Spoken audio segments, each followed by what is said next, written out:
Hello and welcome to the Knowing Show. I am your host, Christine Marie, and I am so incredibly thrilled to have Mark Grasse joining us today, former president of DigitalMarketer for 20 years and an incredible founder today of AI Branding Academy. He is the king of brand and, frankly, the king of AI as well, along with just so much experience on both sides, building businesses for other people and then also building businesses for himself. And today we're going to be talking about on the other side, the back side of burnout in this midlife moment, how our priorities shift and change when we've lived 20 plus years serving and giving to everybody else. What does it look like to actually reprioritize and refocus, hone in our energy on the latter side of the next 20 years of what am I building and who am I building this for?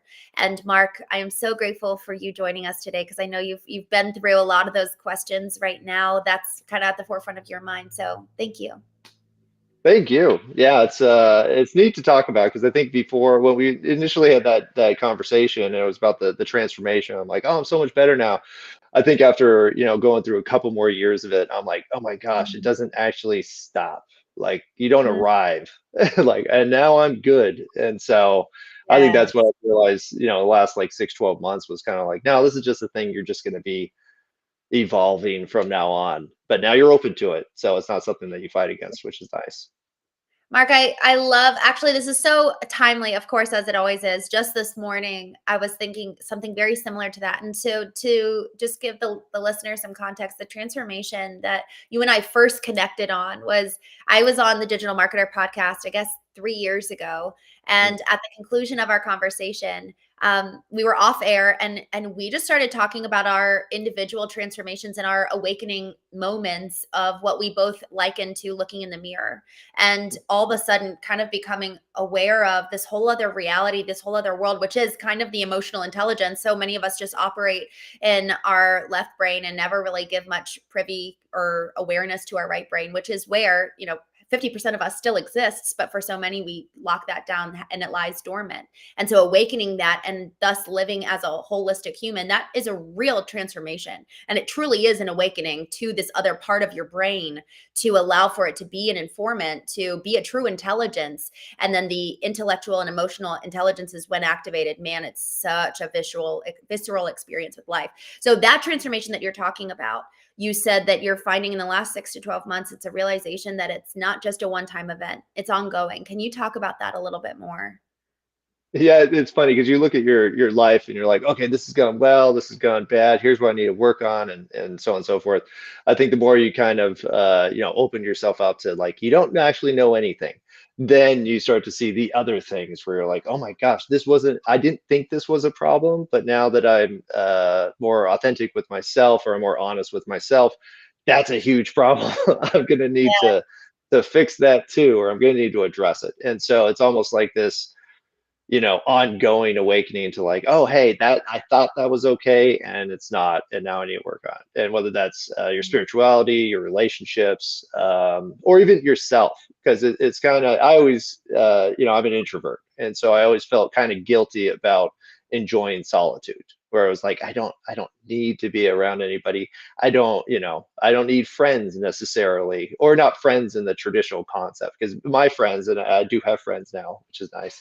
Mhm. I don't need to talk to them all the time. It's not, oh, we have this giant text string. It's literally like I might meet with them like once or twice a year, and that's good enough. And so it's almost just realizing that the relationships that I enjoy or that I have time and energy for are not what I thought I needed or thought I wanted. They're completely different than that. And so it's not simple. Initially, when I thought I woke up and I was like, oh, I'm so much better than I used to be, is you don't arrive, you don't even know what arrival looks like. And Mhm. so you feeling comfortable with it, like, oh no, I'm better now is, and then a few months pass, it'll be like, oh my gosh, I was terrible then. I'm better now. And so it's yeah, like I said, it's just an ongoing thing. And what I have realized now is that the more honest and open I am about that, instead of trying to qualify, okay, this feeling means I'm doing good by some Wow. average measure, doesn't matter. It's all just your individual experience, and since you don't, you're having that individual experience, you can't arrive ever. And so that's kind of like the latest I love existential crisis.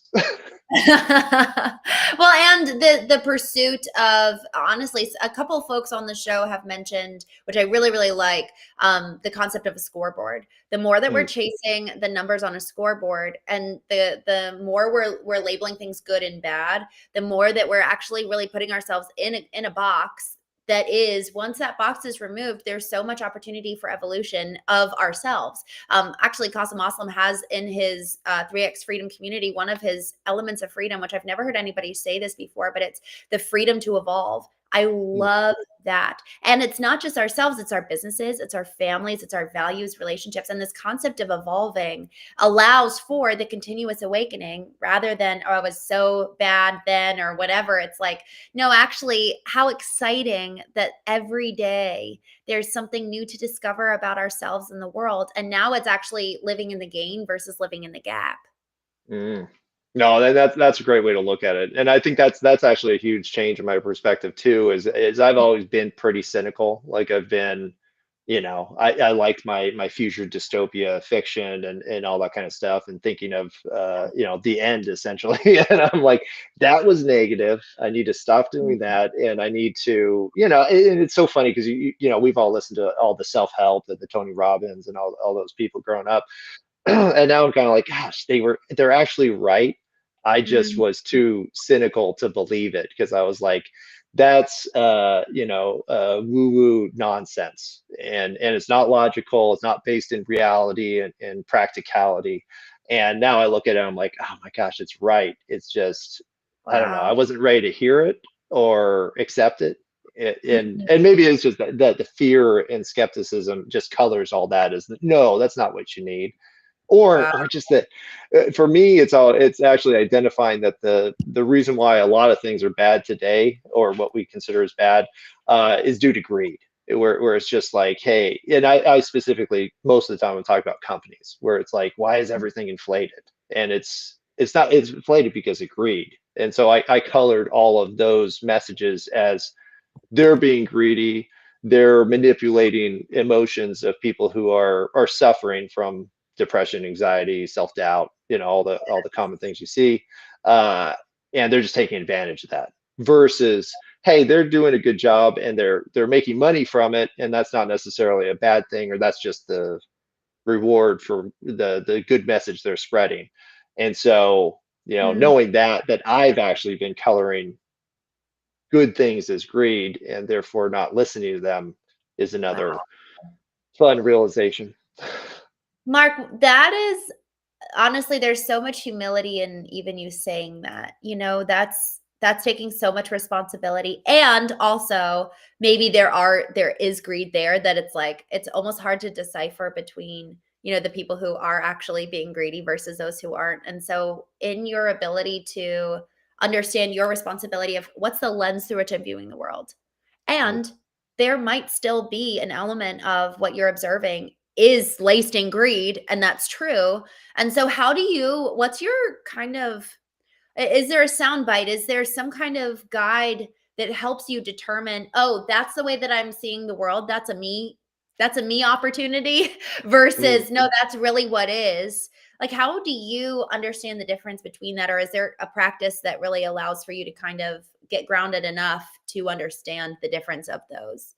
You know what? I go back to Carl Jung's shadow work, where it's basically like I'm just trying to identify triggers. And so if I look at, say, a company that's doing something, and I'm like, okay, do I think they're genuine or not? I just look at how their content or message triggers me. Because if it's like, oh man, I hate that, like I hate what that is, and it's a visceral reaction, then Yeah. that's a trigger, and there's some reason why I'm reacting like that. So I meditate, I think about the situation, and I question it from a, why did I react like that?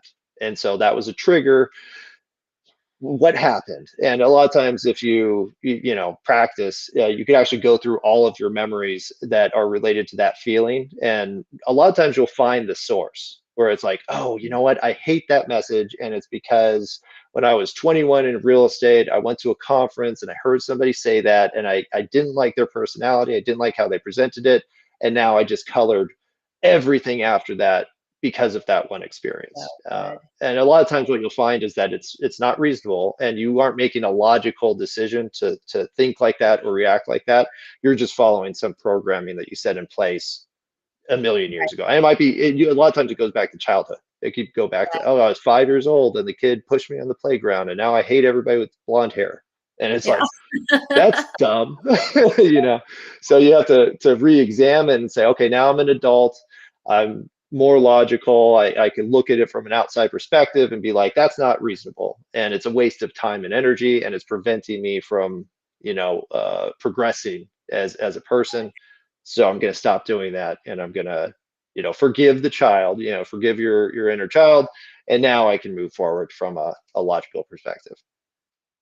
Yes, and here's the question. So moving forward from a perspective, um, it's almost, is the logical perspective the desired approach, or Mm, is it the ability to understand what both have to say? Because sometimes there is a going with your gut, but like, frankly, I've always been more of the aversion towards the logic. That's how I was raised, and frankly, I found so much weakness in emotion for so many years, and it's been, and with only with intention to cultivate the awareness of mm. emotional data. So how do you kind of, is it okay understanding how emotions impact and then proceeding with logic, or is it holding both in duality? What does that look like for you moving forward? Yeah, it's kind of both, because I think I'm the same with you, where it's like, oh, they're just angry, like, and Yeah. you kind of say, oh, that colors all their perspective, so I don't really trust it.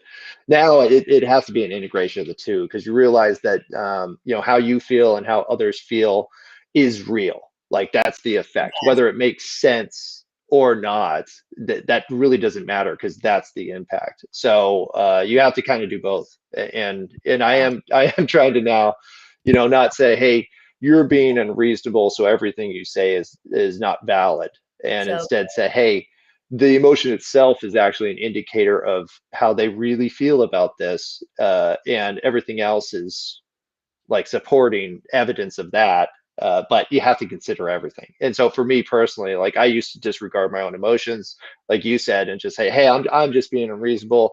This feeling is not right. And so I'm going to pretend it doesn't exist. Whereas now, all that leads to is probably illness, is you not addressing things. And so I am trying to be more like, how do I feel about this? And my feeling about it is valid and mm, should be examined, instead of saying that's wrong and throwing it out yes. the window. And that's actually, that one practice has probably led me down the wrong path so many times. Whereas if I just said, like, how I feel about this matters, and so I should address that too. And I did this with a lot of jobs or businesses and things I didn't like, but I kept on doing because I should like Mhm. it. I should be okay with this. And now I'm like, no, how I feel is just as valid as anything else. Yes. I like that you said both are real. Logic and emotion are both real. And for so long as we're putting greater weight on one or the other. And that's the other thing. People can go too far on the side of emotion and put greater weight there. And that's dangerous, true, too, because the logic and the emotion both constitute the reality of what is. Mhm. It's not just one or the other. And you said illness. So the suppression of emotion can manifest in illness. That's what, did I Oh hear you yeah. right? Yeah. Yeah. Can I you? mean, well, I mean, people, they might have aches or pains, or they're constantly getting sick or things like that, and they don't realize that it's actually their emotion that's carrying it. Your body doesn't know the difference between, Yeah. what you think and what's actually happening. So if you just tell yourself, like, oh, I'm ill, I'm tired, I can't do this, and it's like all the self-talk, and that's the kind of stuff I used to discount, where it was just like Mm, self-talk, like, man up. You yeah. just got to get the job done. Like, shut up about how you feel about it. And now I'm like the exact opposite, where I'm like, no, how you feel about this matters. And it's actually translated to business too, because I used Mm, to think, how I went to school was always about, hey, if you're managing people, you need to address their feelings, address their objectives and things they want to accomplish, and you need to accommodate that. And if you're not accommodating it, that's a you problem. And Mm. now I actually flipped where I'm like, hey, if you have somebody in your business that isn't aligned with your specific vision for the business, they shouldn't be there. And there's nothing wrong with that. You don't need to find a place for them. They need to go find some place where they do feel, Yes. successful and they are accomplishing their dreams, but that's not your job to accommodate it. You need to train them, you need to provide them with everything they need, but it's fine. You don't have to employ everybody. If it's a bad fit, it's a bad fit. There's nothing wrong with that. Let's go ahead and move on with our lives. And so it actually Good. helped in both ways, personal and business Right. wise. Well, in the business wise too, I'm glad you brought that up. One of our clients, we were working together on his keynote, and he's a therapist, but also an executive coach. So he brings a very cool dynamic in performance coaching, bolstered by decades of therapeutic practice in the Mm, greater DC area. So he's worked with so many high performers, and it is wild the amount of statistics that show when there's dissonance between the employee's emotional buy-in to the vision or values of the company, it highly and directly shows up in their work and their mhm, ability to perform well. And so, really, if there's an emotional dissonance or emotional buy-in, you can see mm, it very clearly in both how they show up in terms of impacting culture, but then also the output of their work. And mm. so both are so, so, so critical. I love this conversation. Mark, you spent, you were talking right before we got on about how, the first 20 years of your life, you were really focused on one thing. And now it's like just continuously realizing all these other elements of life that really do matter. And so, obviously, one of those, based on what we've already talked about, is the duality of honoring both the emotion and the logic. What else have been some really core elements that have changed in addition to that? But then also, you mentioned, awakening is an ongoing process and it Mm. impacts every area of your life. So, what are you learning about right now specifically that's just really a big difference from the last 20 years that you want to take into the next 20? You know what? It's really presence, where it's kind of like I've always been kind of a futurist. I love, hard science fiction. I've read like 1,000 books in space operas and different kind of I love that. semi-technical focus on the future. And the way I always looked at it was that the science fiction basically takes an initial principle or event and then expands it to see the potential of it. And so really, it's trying to predict the future all the time. So I've lived my whole life with predicting the future and then structuring my actions so I get to that future that I predicted. And now I look at it, I'm like, that's silly.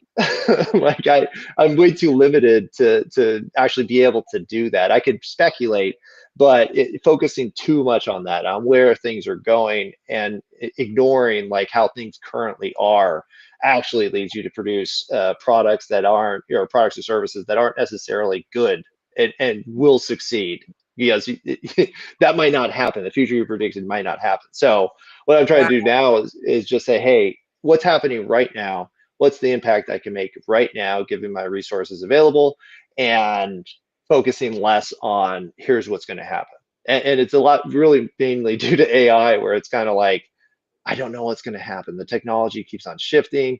It's acting unpredictable in terms of it's not like this linear, hey, it's getting better and better and better. It's like, oh, it got better. Oh, it's junk again. Oh, it got better again. Oh, no, it's junk again. And it's Mm. not performing the way people thought it would. And so that kind of led me to this, plus my personal experience where it's like predicting the future hasn't gone great. Well, it has in some regards, because if I look at like my career history, where it's like, okay, I've built and sold companies, I've been an executive for multiple positions and industries, Yes. and so I've done things, but it hasn't led to like, okay, I've accomplished something that I think is valuable for the world and something I feel good about. Again, going back to that, emotions matter.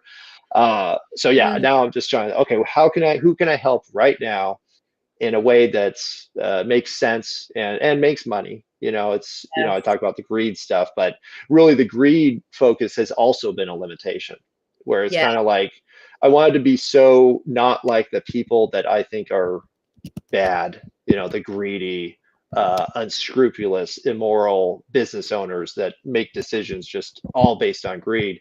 Then that's not helpful either. So I'm just trying to say, okay, right now based on what I have and the time and resources I have available, how can I just move the ball forward? Just keep going forward, and I'll be Yeah. better off. This is so good. I want to just kind of double click on one of the things you said. You mentioned the folks earlier who, are those who honestly there's been a lot of coloring of their actions with greed, but also they have acted in perhaps with malice intent Hmm. for some of the folks you've encountered. I think that that's so incredibly important for us to consider. Who are the people that am that I have almost like this abhorrence to, because my strong reaction to them reveals a lot about me. They're a mirror. And my abhorrence to them is likely limiting me from being able to get to where I need to. For example, there's a couple that have a mastermind and a very large community that continuously are dishonest, and it really makes me upset. And I'm like, they've got so much, like everybody's falling for it. And again, you hear there's like this whole community of people who are trying to sue them, and like it's so bad. But that really makes me upset because I'm like, it's so non-integrous. And so I have intentionally been like, well, I don't want to be like that. And so let me go hide. That's not the right answer. Hmm. And so, really, you mentioned fear earlier. You said fear and skepticism. There's fear in becoming like the people that we have that strong aversion to, and that fear can deter us from the very pathway that we need, which might actually take us through. That person might be literally on the road to where we're headed. But if we're afraid of them and we diverge and try to go a different direction, we're getting off course rather than effectively facing what they have to reflect in us, the mirror that's in our way, rather than being brave enough to move through it. So, can you talk a little bit about that aspect of like, in order to, it's actually more scary in some ways to move in the direction towards what could be our greatest fear than to almost like sit stagnant and predict or talk about where we need to go and vision and all of that, rather than doing the work of moving slowly in the direction where our greatest fear may lie. Yeah, well, what you talked about is the exact trigger situation where it's like, oh, I Yeah. see that person, I don't want to be like them, and then you're focusing on negative, right? You're focusing on Mhm. not, and so I don't want to be like that. But the fact of the matter is, you don't actually know anything. You have this perception of, oh, this person, and I don't think they're genuine, and I don't think they have the right motivation, and blah blah blah. What you could focus on is like, hey, you know what? They are accomplishing something. They are helping people. Their motivation and their objectives, while they might not, what you think is bad, they might not be bad, and they are accomplishing good. And so you're eliminating all this whole path just because you think what they do is bad or they are bad. Yeah. But what you realize is just that, like, the thing that you hate in everybody else or the people you don't like is the thing you hate about yourself. And so you got to Yes. look at that trigger, you got to reflect and realize, like, why do I feel this way? It was, I cheated, and so I'm coloring everything they do as bad because I was cheated by somebody in the past, and that's Mm. not right. I need to look at it objectively. Plus, you need to just chill out. Stop doing so much research. Stop focusing so much on them. You have a job to do, and Yes. once you get that purpose and objective down, then, and this is where why I focus so much on frameworks, because I'm like, if you just had a template to get started, you set the Yeah. plan in place, and maybe it's not going forever. It's not 12 months, but at least 3 months. And this goes back to the marketing stuff, and then you execute. And the businesses that I've done that have worked are the ones where I just said, okay, I have the goal in mind, but I have these tasks right now. Here's my present Mm. list of tasks, and I just got to get these tasks done, and I'll figure out where I am on the path later on, but I need to do this stuff right now. And that's why, I focus a lot on content creation. And I'm like, if you're focusing on, hey, I need to go viral, so I'm going to look at all the viral people and just Yeah. reproduce their content. One, that's off brand because that's their brand, and you got to stay on your brand unless your whole brand is built off of, like, I just do the viral trend, Yeah. which is an extremely temporary situation. You just got to set the plan in place, almost ignore the metrics, which I know is like blasphemy for marketers, but it's like, focus on the work, focus on right now, just do the stuff, ignore the results for now, and you'll probably be better off, because any plan you have, I actually had this conversation this morning about how the number one they did a survey at my son's school. The number one path that everybody wants is YouTube content creator. Like that's the I number one profession kids want to be. Well, and I tell these kids, I told my son, because my son's, oh yeah, YouTube content creator. I'm like, you guys have no idea how much work that is. It looks fun and it looks like they're having a great time, but these people that have succeeded have been doing this stuff for a decade or more most of the time. Yes, you have the viral sensations that are like 18 years old, but most of the time it's somebody who has had 50 different channels or has just been grinding for a yes, decade. It's not easy, it's not fun, and honestly, the work never ends. And that's something that now that I have kind of a better idea of what I want and who I am, now I'm like, man, that's too much work. I don't want to work, yeah. 50 hours a week on this forever. Because Mm, as soon as you stop, that's the thing that people don't realize about content. As soon as you stop, the results stop. And it's built like that on purpose yeah, because they're looking for you to create more content. So they're not going to give you traffic if you don't. And there you yeah. go. That's so good. We talked a little bit about this in the green room before we went on air, which I really loved. Just this morning, I was flying into DC, and I was thinking like, how I've got all this content from my wonderful trip over the last week and a half, and because I knew that I was like, I want to post this stuff like in sequential order, and I have an announcement that I need to make for next week, and I haven't made the announcement because I like wanted to post this other stuff, and I was just like, oh my gosh, like if I was to like, this is so overwhelming. I now probably have like 3,000 pictures from last week and videos and Mm. all the reels to make and all of that. But if I was to just take one picture and post it in real time, whether it's on a story or whatnot, that way I can still maintain presence rather than creating the reel later and then the caption later, or taking time to actually plan everything out and then putting it into ChatGPT. There's so much content that I've created that frankly has never seen the light of day because I don't have the picture associated with it, or I haven't put it into GPT for editing and things like that. It's like, oh my word, this is so much. And to your point, now that you know who you are and what you want, now you're making decisions of what to eliminate accordingly. The Mm. first part of awakening for me, Mark, and I'm curious your perspective on this. The first part of awakening for me was, what do I need to remove about me and eliminate about me in order to kind of come back to, I liken it to Michelangelo when he was asked, how did he create David? He said, I chipped away everything he was not. And that's how Mm. I found David.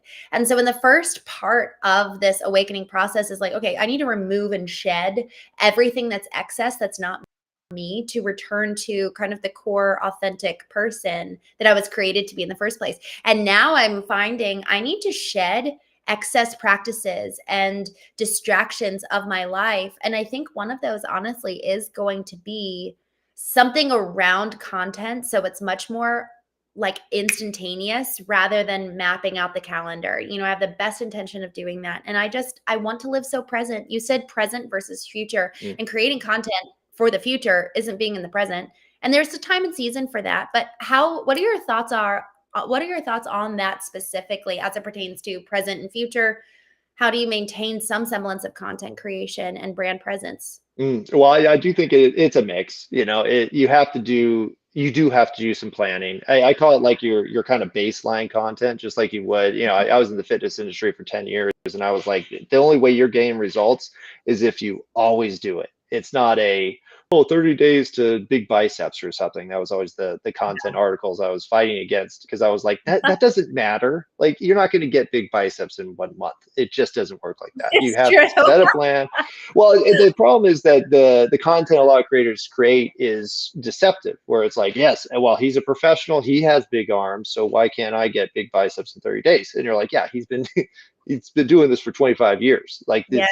this did not happen overnight. And so for a lot of people, you're trying to combat against that, where they're saying, oh, well, you can get this done in this amount of time. They're lying. And instead, what you have to focus on is the baseline and then the little bit extra when you have a chance. So what I would say to, the content question is set up the calendar, and it could be easy brand awareness type content. And that's your average. And then whenever you have a spark of innovation, make a new piece of content. And then, yeah, you're interrupting the structure a little bit, but overall, it's going to be it could get a lot better engagement because that's what people are looking for today. And with now you're competing against AI videos where it's like you can't even tell if a person's a person. And most people don't see that because they don't really understand like how the technology has evolved. But I could shoot a video of myself and then go into Hey Jen, and I could switch out me and my voice, and I could just be a different person talking to you. Now, Mm, from a person who hates making content, that's amazing. I don't have to be in front of a camera, or I could produce content for a client without having to try to get them in front of a camera, which I'm sure right. you know how difficult that is. Where it's like, oh, I need Yes. you to just shoot a little video. Oh, So no, quick. it's so good. It's so easy. Just chat to the phone. No, that's like saying, hey, go pole vault. Here's a Yeah. pole, You're go like, pole vault. And you're like, I don't know how to do that. Plus, I'm terrified of doing that. yeah, Public speaking is still the number one fear. And they're never going to do that. So anyways, so there are situations where it makes sense for somebody to maybe do that, but you could still type something, yeah, and you could even, record yourself saying something, convert, take the transcript, put it into AI and say, make me sound smart. You can still do it. It's sort of genuine content. But yeah, I think it's a mix. I think it's have a schedule, have your key metrics and all that kind of stuff. But whenever you have that spark, turn on the camera and do it. And eventually, what you're trying to find is what works plus what's sustainable. And yeah, and that's the trick, because you could say, hey, I know that the number one content being generated is videos, so I should make videos. But you hate making videos. It's like, okay, well, sorry, that's probably not your content path. Find something that you enjoy. Oh, I love making graphics, or I love, talking to people, and I'm great at conversation, but I'm bad at presenting. Okay, you need to make a podcast. That's right, fine. Hey, right. I'm terrible at all of that. Okay, well, write articles, and Yeah, so, and that's what I try to convince people to do, is this constant content generation, and then a systematic experimentation, where we call it the content evolution strategy, where basically you are producing content series, you are just releasing the series, and then you have lots of content online that gets SEO and AI SEO traffic, and you win, but yeah, no matter what, it just has to, something has to happen all the right. time. That's what digital marketing is about, is constant. So if you don't like that, then this might not be the business for you. that's Yeah. that's the answer. Well, I just love the emphasis on what do you like? Where do you feel comfortable? Because it's so true. I even saw this video by a content creator who I actually really respect the way that they approach their content. And she just had this beautiful reminder of, the goal is to be consistent. Um, you don't have to you really don't actually need to be posting every day. And even just hearing that was a good reminder for me. It's like, oh yeah, I don't need to be doing Mhm. that every day. Because in trying to every day, if you miss a day, ugh, well, now I screwed it all up. And then you've got to your point of not focusing on the negative, but focusing on the positive. Where do you feel comfortable? Where do you shine? Where do you actually allow yourself to be lit up? And it could be, I actually know that I actually do really well in the early morning. So Mm. then, okay, create content then rather than focusing on the modality. Maybe it's actually the time of day. When do you actually really shine? Um, so I really appreciate that perspective, because I think that I have to fit the mold of what everyone else is Mm. doing is so dangerous. And ultimately, it's not being authentic to who we are, where we shine, where we actually feel compelled to show up, and how. So thank you for that, because I think I found every single person is a content creator. And the lie is that I'm not creative. And Mm. actually, I think that could very well be one of the biggest lies, is that we are now consumers rather than creators. And to be a creator and return to that is actually to return to us being like the one who created us, which is God himself, the divine. So there's actually a spark of divinity in each one of us when we actually do create. And it should elicit a joy in that creation rather than it being a drudgery. Because if we're fixated on everyone else and how they're creating, it's never going to be life-giving. So true Ah, creation actually feeds us. it is, and it's well, and what you also realize, that some of those barriers that you had, because I always had a barrier with social, because I don't like attention. Like I just don't Mm, like it. It's not something I go for. It doesn't empower me. It doesn't make me feel yeah, better. And for the longest time, I was like, it should make me feel good to have this attention and authority and all this kind of stuff. I'm like, it just doesn't. I actually really dislike it. I like being anonymous. I like when people think my ideas are good or useful or it helps people, but I don't need credit and attention for it, Right. which is a big contradiction and and frankly Yeah. not helpful. I wish it did something. I wish, oh yay, I feel great because attention, and it just doesn't. So but now I accept that about myself, and that's why structure works for me personally, because if I don't set a Mhm. structure, I'm going to do this article, I'm going to do this video, I'm going to come up with this podcast on a regular basis, I just won't do it because Yeah. why? So You could say, oh good. well, money, and then it's like, but then I and I'm still battling the inherent guilt I feel about that, where I'm just like, oh god, I hate how, personally I think that money really has destroyed the world. It's not that Mhm. money itself is evil, but the pursuit of it most of the time leads you there, right? Like, hey, Right. if I twist the truth a little bit on this ad campaign and say you could get big biceps in 30 days, like I know it's not true, and most people know it, but you're still being deceptive. And so, for me, it was always I don't want to be that, and I don't want to have Yeah. my legacy, whatever that means, be that I made all my money off of this On the back ickiness. of honesty. Yeah, Yeah. on the back. And you're seeing that today. I mean, you had the whole Ty Lopez thing where it's like, oh, it was a pyramid scheme the whole time, or whatever the claims are. Don't quote me on that. But I'm like, everybody knows what he in the industry, everybody knows what he was doing, and everybody sees the marketing and how it works, but your average person doesn't know anything about that. And so Yes. I always wanted to not be that. And because I personally know what it is and whether they understand it or not, or if I could claim, well, they get the benefit, right? So it's okay that the ends justify the means. I was always like, no, that's Yes. not, I don't agree with I that. I really respect that, Mark, and I actually think that in and of itself, I mean, thank God for one, people like you, and two, that's part of your brand, and so the more that we actually can talk about those aspects of even like the inner dialogue and the inner struggle, I find that so many people resonate with it because otherwise they don't know. And there is something like I have a hard time knowing that, okay, for my book, I could pay to get on the number one Wall Street or New York Times bestseller. And it's like, I know that if I It's got so that, tempting, right? it's so tempting because I know that it would reach more people. And I really believe that this book could really change so many lives. And it's not honest. They would buy it under a false pretense, but technically it's not false because I am, but I pay for it. That whole Yeah. element, like, oh my gosh. And so then it's like, okay, what's the why? Why am I writing this book? Why am I and so then it's like, okay, if we can trust ourselves, if I can trust Christine Marie in my heart for other people, can I then go do this with a good conscience because I actually know that the end result is going to yield the impact that I want it to, and I don't know yet.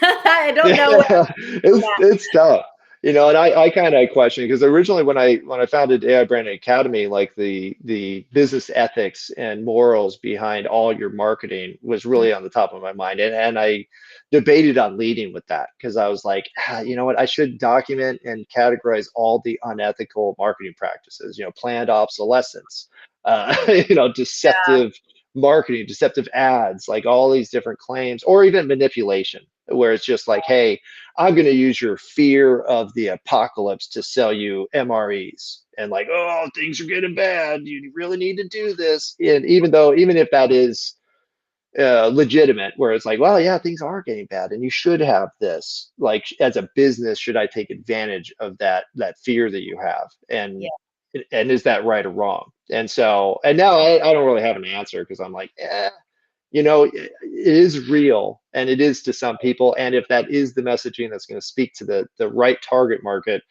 then maybe it's okay because they are having this fear. And I think for me, when I talk about marketing, it's saying, the true definition of it is I am the in between a valuable product and the exact part people, the customer avatar that it should be sold to. And if you could bridge that gap and help them do it, ideally through education, which is why I concentrate on content, that's right. the ideal scenario. However, if you don't advertise and you think you're going to make any money in the first 3, 6, 12 months of your business, it's going to Yes. be a rough go Right. because it's going to take a long time. And I tell people that about content. I'm like, plan on doing a year Yeah. of content, and then you might get some success out of it. And it might take you way longer.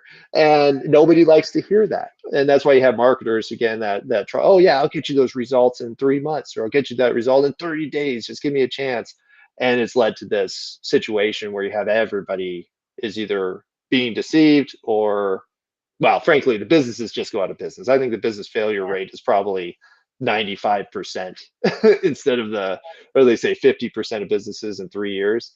I'm like, Yeah. oh, that's not Way considering all the higher. ones. Oh, way Yeah. higher. I mean, I've worked with, when I had my agency, my website design and branding business, I helped 300 different customers kind of start their brands. And the percentage, because I'll go through my portfolio and say, hey, which ones are still online or which ones still Wow. exist, is it's like 10 to 20% maybe, Yeah. and it's depressing. And so we all just kind of ignore that and say, oh no, you can do it. Here's the trick, So it's, but my Number message is not, well, number one book on Amazon or on, yeah. Times or whatever. Even like the Forbes, like a lot of people don't know that you could just buy your way into Forbes magazine, and then now Yeah. you're a published Forbes author. And it's like, yeah, because they're paying for it. And that's Yeah. that's another thing that people don't realize about marketing is it's all made up, all the awards. And this is why I haven't really been going to a lot of the expos, because I'm just like, I can't divorce the marketing component that I know exists out of the event, where it's like, oh, let me, you have ClickFunnels where, oh, I got my 7-figure award or whatever it is, which is also a really cool accomplishment, but it's misleading, and it's really just beneficial for the organization giving you the award, because now I gave you the award. I'm the authority. I'm the Yeah. one that defines what success is. And now here you go, peasant. Here's your award. And it's kind of, and I'm Love like, but also it is good. It's good to get the recognition. It's good to celebrate accomplishments. And so that's yeah. probably the ongoing struggle I'm having, where it's like, okay, I don't want to be that, and I do want to encourage good business practices and ethics and Right. growth. And how do you do that while still, making money, which is Yes. the tough part. What's interesting, Mark, as you're talking, I almost just wonder if they're even, and this is just brainstorming, so we could take this offline. But I just had a thought. Oh no, somebody's here to test our water. We'll have to talk about my idea for later. There you go. Mark, thank you so much for joining me today. I'm so grateful for you. I'm going to send you a voice message after this with my idea for Awesome. you, because the way that you're talking, I'm like, there could be a business here. But Yes, thank you it's a so hard much. business. I know. Well, thank you so much, Mark. So grateful. And frankly, I'd love to maybe even jump back on here at another time, because there was just so many things you talked about that I know we could pull threads on. So I appreciate you, my friend. It was so Sure. good to see you. Anytime. I'm back online for now. Good.